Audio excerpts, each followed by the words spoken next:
কাঁচা রসুন আর কাঁচা পেঁয়াজ খায়া যারা মসজিদে ঢুকে, কি রসুন আর কাঁচা পেঁয়াজ মুড়ি বানায়া মাত্র খায়াটায় ঢুকছেন মসজিদে, এটা করেন না।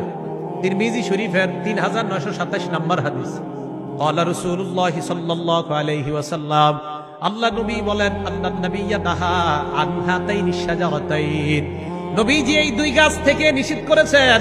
নবী বলেন, মান আকালাহুমা, এই দুই গাছ তথা ইয়ানিল বাসলা ওয়াস সুমা, কেউ যদি পেঁয়াজ এবং রসুন খায়, ফালা ইয়াকরাবান্না মাসজিদানা, সেজন্য আমাদের মসজিদের কাছেও না আসে। নবীজি বলেন, কেউ যদি কাঁচা পেঁয়াজ আজ কাঁচা রসুন খায়, সেজন্য আমাদের মসজিদের কাছে না আসে।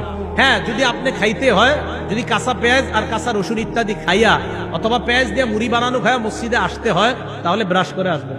কি করে আসবেন? ব্রাশ করে আসবেন। মুসলিম শরীফের হাদিসে আসছে, ক্বালা রাসূলুল্লাহ সাল্লাল্লাহু আলাইহি ওয়াসাল্লাম, আল্লাহ নবী বলেন, শোনো তোমরা, এই যে গন্ধযুক্ত গাছ, এই গন্ধযুক্ত গাছ যারা খায়, নবী বলেন, মান আকালা মিন হাযিহি শাজারাতিল মুনতিনা, মুনতিনা মানে গন্ধযুক্ত গাছ, যে গাছের গন্ধ আছে, যারা খাও, ফালা ইয়াকরাবান্না মাসজিদানা, মসজিদে আসবা না। প্রশ্ন হতে পারে কেন? নবীজি বলেন, ফাইন্নাল মালাইকাতা তাআজ্জা মিম্মা ইয়াতাআজ্জা বিহিল ইনসু, মানুষ যেই জিনিস গন্ধ অপছন্দ করে, যেই গন্ধে মানুষ কষ্ট পায়, ওই গন্ধে ফেরেশতাও কষ্ট পায়। মানুষ যেই গন্ধে কষ্ট পায়, ওই গন্ধে কে কষ্ট পায়? তাহলে পেঁয়াজ রসুন, এই কাঁচা পেঁয়াজ কাঁচা রসুন এগুলা খেয়ে মসজিদে আসা যাবে না। যদি কোনো মুসল্লি নাও থাকে তাও আসবেন না। কেন মসজিদে আসবেন না মুসল্লি না থাকলে? কারণ ফেরেশতা মসজিদে আছে। তখন আপনি যখন ওই কাঁচা পেঁয়াজের গন্ধ, এটা যেমন মানুষ সহ্য করতে পারে না, ফেরেশতাও সহ্য করতে পারে না। এবার বলেন তো, কাঁচা পেঁয়াজ খায় মসজিদে যদি যাওয়া নিষেধ হয়, সিগারেট খেয়ে না, ওটা গন্ধ তো অনেক সুন্দর, হ্যাঁ নিষেধ না?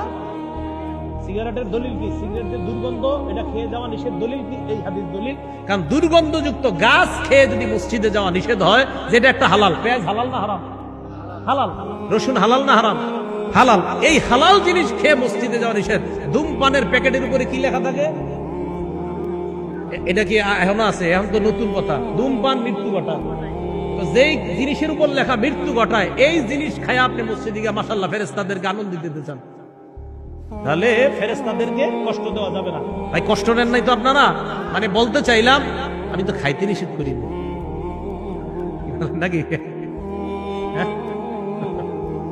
হ্যাঁ, জর্দা না, জর্দা খেয়েও যাবেন না, পানও জর্দা এগুলা খেয়ে যাবেন না মসজিদে, একদম আপনি ব্রাশ করে যাবেন।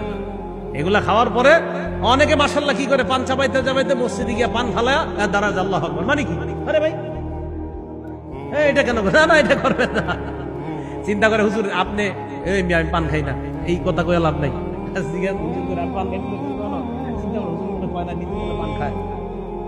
আমি খাইলেও, আমি যদি কখনো খাইতামও, তাও বলতাম আপনি পান খায় মসজিদে যায় না। শরীয়ত কি আমার উপরে চলে নাকি? কোরআন সুন্নাহর উপর শরীয়ত চলে এখানে মানুষকে। তো পান খেয়েও যাবেন না, বিড়ি সিগারেট এটাও যাওয়া যাবে না।